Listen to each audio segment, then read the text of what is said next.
My girlfriend rolled her eyes and said, "It's just a little cheating, relax." I just smiled. The next morning, she reached for her phone. Locked out. Her socials? Deleted. Her favorite dress?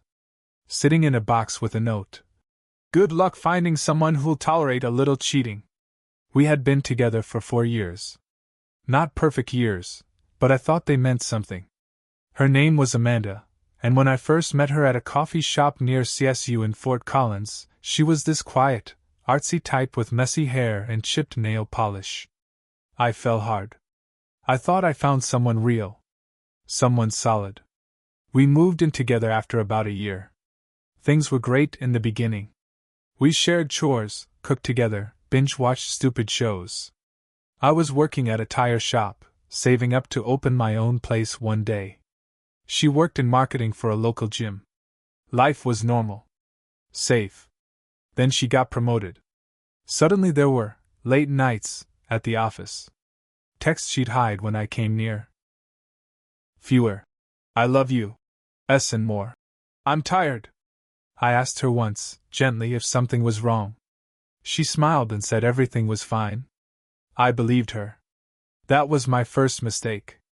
A few weeks later, I went to grab her phone to check the weather. It was open to her texts. She must have forgotten to lock it. I didn't go snooping. The screen was just there. The message read, "Chris, last night was crazy. Still thinking about how you tasted. Amanda. Stop, you're gonna get me in trouble." I stood there for a full minute, staring. My chest got tight. I didn't feel angry at first, just empty. Like the floor dropped out from under me. I walked into the bedroom. She was sitting there painting her nails like everything was normal. "Who's Chris?" I asked. She didn't even flinch. "Oh. Him." She rolled her eyes. "It's just a little cheating. Relax. Just a little cheating."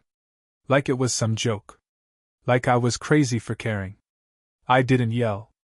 Didn't throw anything. I just smiled. That scared her more than if I had lost it. She narrowed her eyes. "What's that look for?" "Nothing," I said. "You're right. I need to relax." I went to the couch that night. She didn't try to stop me. While she slept, I started working. I knew her passwords. She used the same 2 or 3 for everything. First, I backed up all her photos, messages, and contacts onto an external drive I kept in my drawer. Then I wiped her phone remotely from my laptop. She was still logged into my iCloud account. That was her second mistake. I reset her passwords. All of them. Instagram. Gone. Snapchat. Deleted. Facebook. Wiped. All her photos, DMs, flirty comments from random guys vanished. Years of posts she used to craft this fake, cool girl, persona, erased in one night. Then I found her red dress. The one she wore to that fancy dinner I took her to on our first anniversary. The one she always said made her feel powerful. I folded it carefully and put it in a cardboard box. On top, I placed a note. I wrote it slowly in pen. "Good luck finding someone who'll tolerate a little cheating." The next morning, I was already up drinking coffee when she woke. She reached for her phone. That's when it hit her. She stormed out of the bedroom, holding it like it was broken. "Why won't my phone unlock?" I didn't even look up. "No idea. My socials are gone. Everything's gone." "What the hell did you do?" "I deleted the lies." Her mouth opened but nothing came out. She looked around like she was in a dream. Then she saw the box on the kitchen table. She walked over slowly. Opened it. Read the note. I watched her chest rise and fall fast. She wasn't crying yet, but it was coming. I could tell. "You think this is okay?" she whispered. "You think this is normal behavior? You think cheating is normal?" I fired back. "You looked me in the eye and told me to relax. So I am. I'm very relaxed now." She stared at me like she didn't recognize me. Maybe she didn't. "I'm not leaving," she said finally. I know, I said. I am. I grabbed my duffel bag from beside the couch. Already packed. Already planned. I paid rent, she shouted as I opened the door. You also paid for hotel rooms with Chris, I said calmly. Call it even. Then I left. But leaving wasn't the end. That was just day one. I crashed at my buddy Kyle's place that night. He lived in Greeley, about an hour away. I told him I needed a few days. Didn't go into details. Kyle didn't ask questions. That's the kind of friend he was. The kind you don't fully appreciate until your world falls apart. By day 3, I started getting texts from numbers I didn't recognize. What the hell did you do to Amanda? She's telling everyone you're abusive. You hacked her phone. Seriously, dude? She flipped the script. Fast. I expected it, but it still hit me. She didn't just cheat.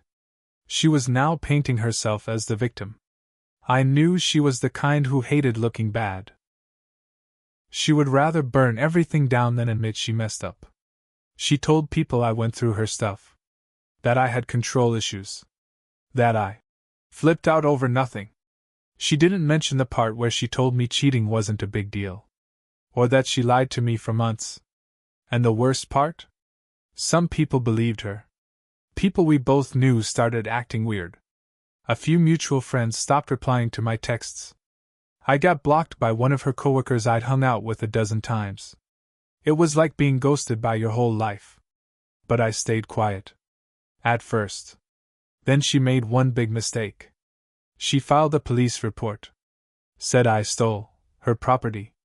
The phone I had reset, the clothes in the box, even a pair of headphones I'd bought for myself but left behind. She was trying to bury me under fake claims. That's when I stopped playing defense. I hired a lawyer. Not a fancy one. Just a guy who used to handle cases for the shop owner I worked for. Told him everything. Showed him the messages. The photos.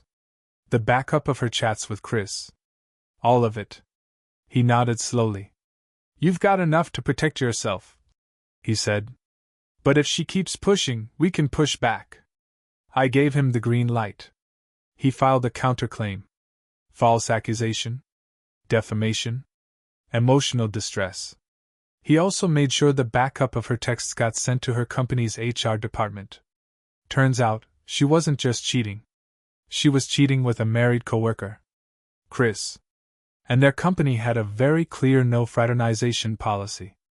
Especially with clients involved, which, according to the texts, they were.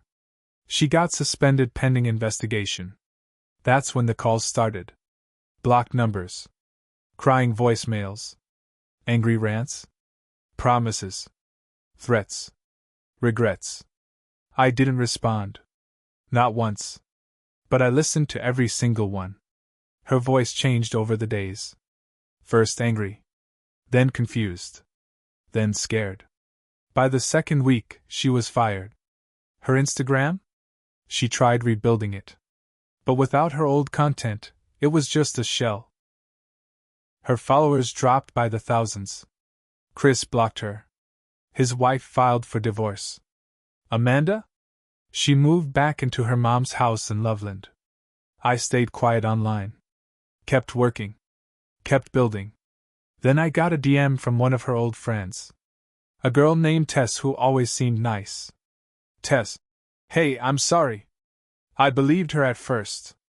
Then I saw what really happened. Just wanted to say you didn't deserve that. I didn't reply right away. But I will. Eventually. Because this story isn't over. And Amanda? She still thinks she lost because I was bitter. About 3 weeks after everything blew up, I got an email from my old landlord. Apparently, Amanda had stopped paying her half of the rent. She also left the apartment in a mess, trash everywhere, broken dishes, stains on the carpet. I wasn't even living there anymore, but my name was still on the lease. He wanted payment. Fast. I should have been mad. But I wasn't. I saw it as another move she made thinking I wouldn't fight back. I forwarded everything to my lawyer. He added it to the growing case file. We filed a civil suit. Damage to shared property. Breach of lease. He said it would be slow, but it would hit her eventually, especially now that she had no job. While all that was moving through the system, I started hearing whispers from mutual friends again. Turns out Amanda was trying to claw her way back into Fort Collins society. Posting Instagram stories like nothing happened. Going to the bars. Pretending to be unbothered. Spinning a story that she'd escaped a toxic relationship. That she was healing. That's when I decided to stop just reacting. I went back to the tire shop. Asked my boss if I could work overtime. Told him I was planning something big. He gave me every extra hour I wanted. Within 3 months, I had enough saved up for a down payment on a used white cargo van. I started a mobile tire service, offering emergency roadside changes, seasonal swaps, all of it. Called it Flat Fix Express. Catchy. Fast. Useful. And just visible enough that people would start noticing. I made flyers. Put them up around Amanda's old gym, coffee shops, parking lots. I even left one taped to the windshield of her car the day I found it parked outside a bar in Loveland. No note. Just the flyer. Let her connect the dots. A week later, I got a text from Tess again. Tess. So? Amanda's freaking out. She thinks you're stalking her? Me. I'm just advertising my business. It's not my fault her car needed a tire rotation. We both laughed. Then Tess asked me if I wanted to grab coffee. I said yes. Amanda must have found out, because not long after, I got a message from her. She'd made a new Instagram account. Only had 2 photos on it, one of a sad-looking latte, and another of her in some bookstore. Real, I'm healing. Energy. The message was short. Amanda. Can we talk? I stared at it for a while. I didn't reply. But I didn't delete it either. Because I wasn't done. Amanda thought she could rewrite history. Pretend the cheating never happened. Pretend the lies weren't hers. But I had something else now. Something she didn't see coming. And it started with a knock on her mom's door one cold evening, with an envelope in hand. The envelope was thick. Inside were printed screenshots of the texts between Amanda and Chris, the hotel receipts she accidentally emailed to our shared account, and the official civil complaint with her name on it. I didn't knock myself. I paid a courier. I wanted her to feel the surprise, the confusion, the fear of something big coming for her, and not being able to stop it. That night, I got another message from Amanda. It wasn't angry. It wasn't even defensive. Amanda. Why are you doing this to me? I said I was sorry. I stared at those words for a long time. The same woman who laughed in my face, who told me to relax after cheating on me, was now asking me why I was doing this to her. So I answered. Me. Because you never meant it. You never were sorry. You just hated that you got caught. She didn't reply. 2 months later, we were in small claims court. She showed up late. Wore a dress that looked like it hadn't been ironed. Her hair was thrown up in a bun like she didn't care. Maybe she didn't. She didn't say a word to me. Not before, not after. The judge looked over the lease, the photos of the trashed apartment, the documented messages. Amanda tried to claim I forged them. Said I was tech-savvy and obsessive. Then my lawyer played a voicemail. Amanda's voice, slurring, rambling about how she messed up everything. And he didn't even scream at me when I said it. She was drunk. Honest. And raw. The courtroom was silent when it ended. The judge leaned back in his chair and rubbed his eyes. Then he ruled in my favor. Amanda had to pay damages, plus part of my legal fees. It wasn't enough to ruin her life. But it stung. And more importantly, it was public. Her mom was there. So was Tess. After court, Amanda stormed off without a word. Tess stayed behind. We got lunch. Just talked. She told me Amanda had tried to spin a news story, that I was controlling, that I had ruined her online life, that I turned everyone against her. But the truth was simple: Amanda did all that to herself. I just stopped protecting her from the fallout. Months passed. Flat Fix Express kept growing. I got a contract with a few local used car dealers. Hired a part-time guy to help. I wasn't rich, but I was free. I was building something real. One night, I saw Amanda again. She was standing outside a liquor store, talking on her phone, pacing. She looked thinner. Tired. Not the girl I used to know. She didn't see me. I got in my van and drove off. That's when it hit me: this wasn't revenge anymore. It was a reckoning. She thought a little cheating didn't matter. That it was a small thing. But small lies turn into big cracks. And eventually, everything falls through. She rolled her eyes when I caught her. I just smiled. And in the end, she learned, you don't get to destroy someone's trust and walk away clean. Some messes don't get wiped away. Some people fight back. And I did.